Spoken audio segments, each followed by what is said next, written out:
Welcome to Design Your Way, the podcast that helps you build a creative career that truly reflects who you are. You're finishing your studies or just starting out in the professional world, in architecture, design, or any other creative field, and you're wondering how to navigate this transition, find your path, and build a career that feels meaningful to you. I'm Louise Blanche, a final year student in architecture in France, passionate about creation, communication, and entrepreneurship. Here we talk about everything we don't learn in school. How to land your first job, understand the reality of the profession, how to create your own project, and how to present yourself in a way that attracts the right opportunities. We'll meet twice a month for expert interviews, conversations with other students and young professionals, and some more personal episodes where I will share my reflections and the lessons I've learned along the way. Whether you're a student, a recent graduate, or already starting your career, this podcast is here to support you, to give you practical tools, and to inspire you to move forward at your own pace. So, are you ready to build your career as intentionally as your projects? Welcome to Design Your Way. Hi guys, I hope you're doing well. Welcome back to the podcast. It's now the end of 2025 and I just wanted to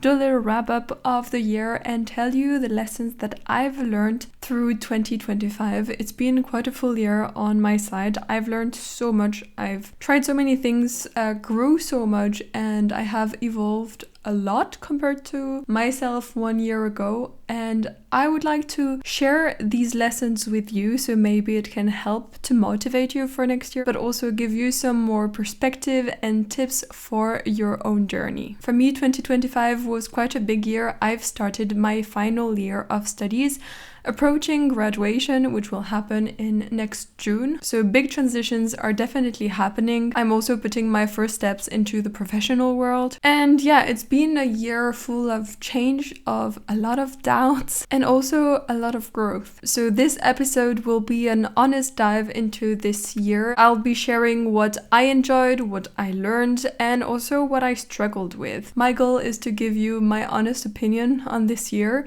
sharing the lessons that I've learned, sharing my uncertainties, and also sharing with you the mindset shifts that happened during this year. For me, 2025 meant 1 semester of Erasmus in Spain, some work experience over the summer, freelance and creative projects, entrepreneurship, and also more looking ahead towards graduation. So we have quite a few topics to cover today, so let's get started. The first lesson I've learned was from my Erasmus, and it's the importance of new perspective. So I did an Erasmus in Madrid in Spain during the spring semester of 2025. I went from January to the end of May and went to the Polytechnic University for architecture in Madrid, and I had learned a lot of stuff about this university, telling me that it was super technical, that it was really hard to navigate.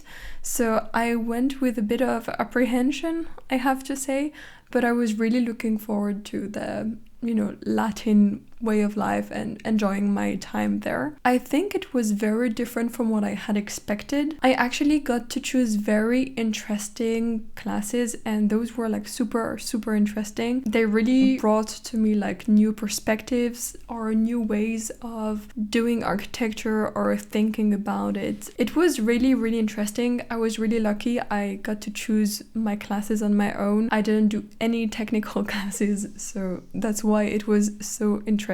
But yeah, like those different teaching styles, some of them really brought me something, but I have to say I really struggled with the lack of organization and of clear direction. It was overall a big struggle in Spain, and especially in that university, it was so complicated. It was not clear what we had to do. Group work was always really complicated, so that was definitely a harsh part about it, but I think at the same time it had to teach me to just go with the flow and don't expect too much. So it was just like a new perspective, not putting the same importance in organization, bringing new points of views and methods into how to create projects and design. And also the life there was different. I was expecting more like a fun life, how we always speak about like life in Spain and how it's so chill. And actually in Madrid, it was not very chill. People were very focused on work and career.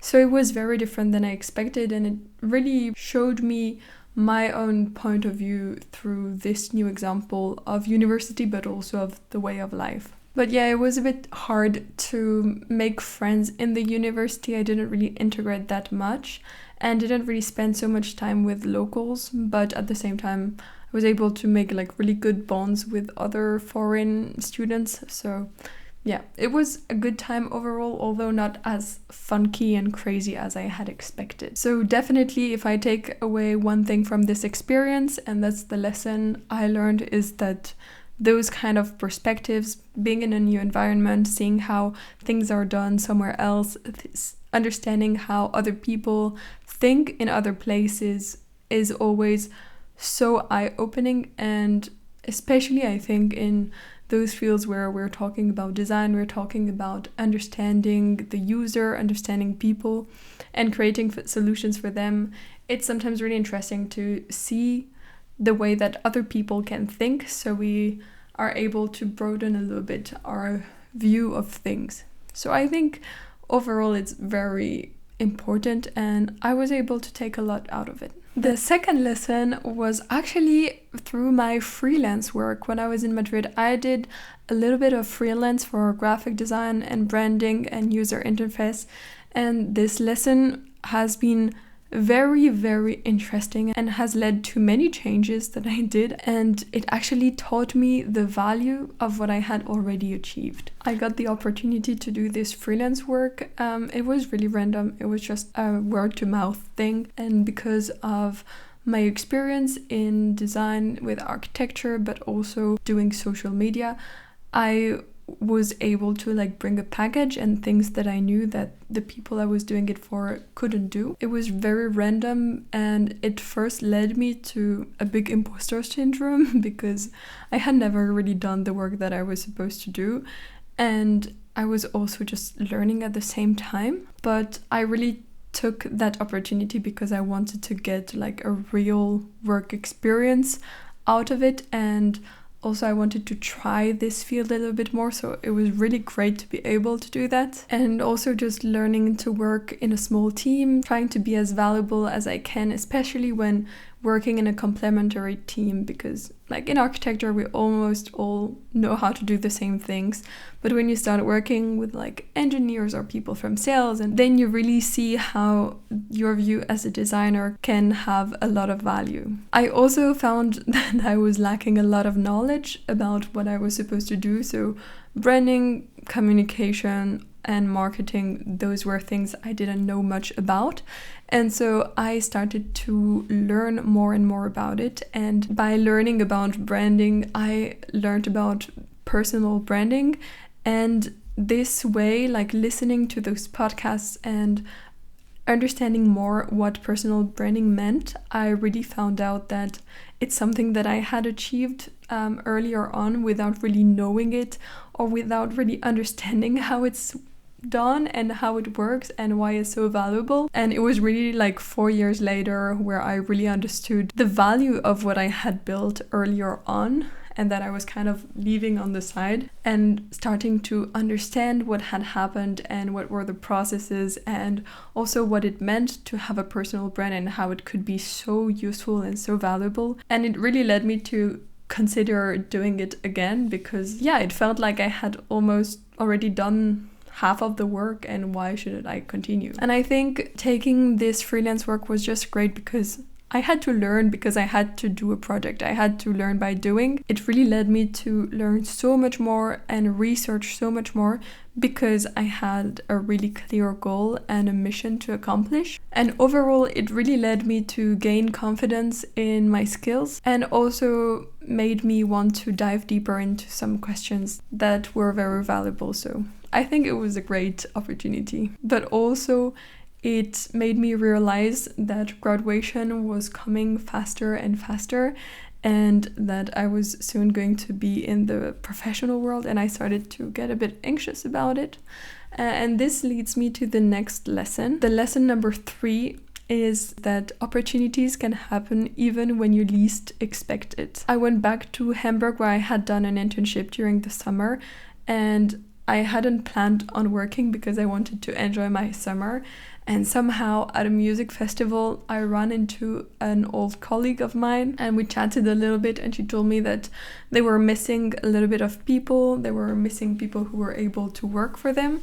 And so I offered to join back the team for just a month to help them with the amount of work that they had. So like this opportunity just came out of nowhere from just meeting with my coworker at a music festival. And in the end, it led me to work part-time during a month in summer and gather a bit more work experience, but also kind of show me that I was able to find work and that people were willing to have me work for them.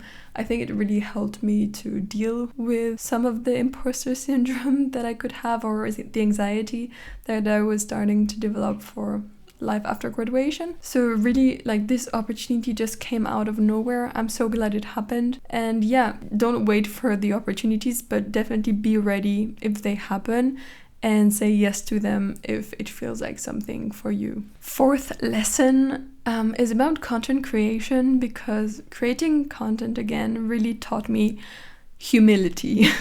Like, I used to have a YouTube channel back in the days, 5 years ago, but really diving into wanting to create content again and trying to understand it made such a difference, because I started to research and learn and understand how it works, and really understanding that when you're creating content or anything and you want listeners or clients, whatever, people listen because you bring something to them. And learning about how social media actually works has really taught me to stop focusing as much on myself and what I want to share, but also to focus on what the person in front of me wants to hear about. Like, if you're listening to the podcast, what is interesting you? What are the questions that you're asking yourself, and how can I then help you or respond to it or give my point of view? But it doesn't only come from me, it's double-sided. And especially when creating, you get so focused in your own personal view. But sometimes it's just good to think about the person that will listen to you talking and what are they interested about. So definitely a humility lesson for that matter, but also because I had to start all over again, pretty much. Had to rebuild a brand, to ask myself what were my values, what I wanted to share, who did I want to help, and really start over again, build a new brand, build a full identity. And that's how it led me to wanting to create a podcast and share my tips and my lessons to help other people who might be in the same situation as me. So I would really recommend building something on your own, also just to fail and start again and research and learn that you're not the center of the world. And people come to you because you think about them and not only about yourself. I started social media again, and it was really great, which led to the next lesson I've learned, which is that when no one gives you your chance, you have to create your own opportunities. This happened to me at the beginning of the semester. I was looking for an internship. I couldn't find an internship. I contacted so many firms and really didn't get that much positive answer. And so I was starting to be a little bit discouraged, and so started to dive way more into content creation. I thought to myself, if no one wants to make me work for them, then I will work for myself and work on my own project, and started entrepreneurship and started doing social media even more seriously. And really, this actually led me to more opportunities later, you know. It's pretty crazy because no one wanted to give me my chance, so I was just like, then I'll just work for myself and work on my own. But actually, when I started doing this, then I actually got a job and an internship. It really pushed me to continue doing it, because I knew what was worth that.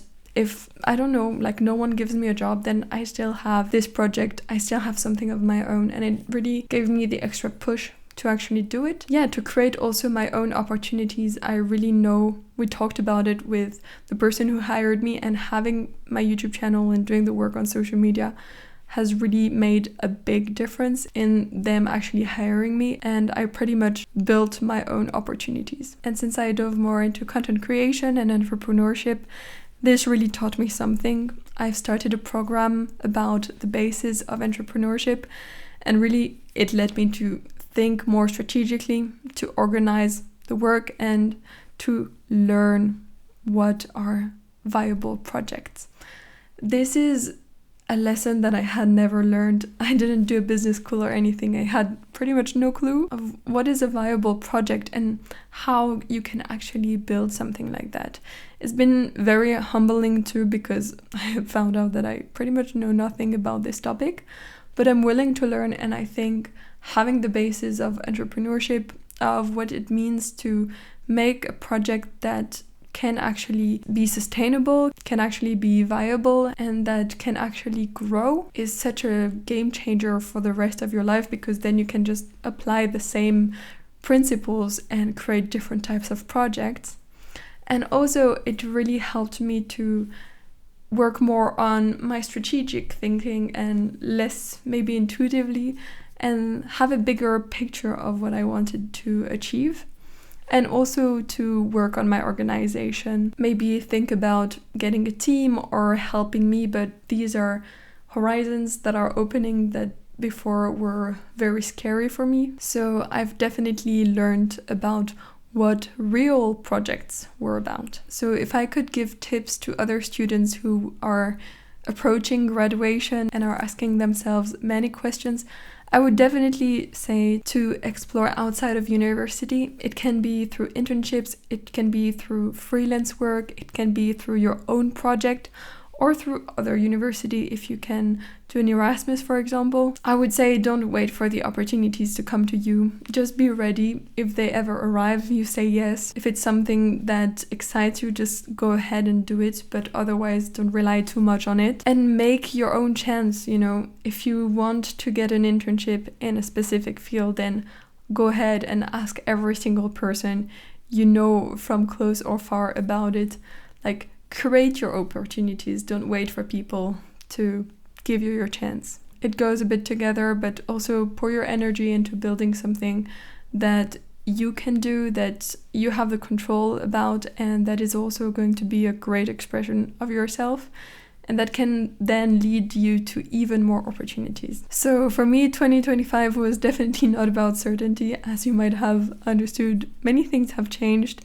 I've learned a lot. I've tried many different things and really tried to put my first steps into the professional world. Yeah, it was a lot of learning, a lot of questioning, a lot of growing. And as now graduation is coming even closer, I think it's taking some of the anxiety away, because I know my forces, I know what I'm good at. I also know how it can be valuable for other people. And I think overall, all these experiences really helped me to understand myself a little bit better and be able to project myself a little bit in the future. So I really invite you to take the time to reflect on your own year, on what you learned, on the lessons that it's taught you, and how you're different from the you a year ago. I really hope you like this episode. Don't hesitate to leave a review on the platform you're in. And if you have any questions or any topics you want me to cover, you can always send me a DM on Instagram at LouiseBlanche7. Thank you so much for listening to the end, and I'll see you in the next episode. Bye!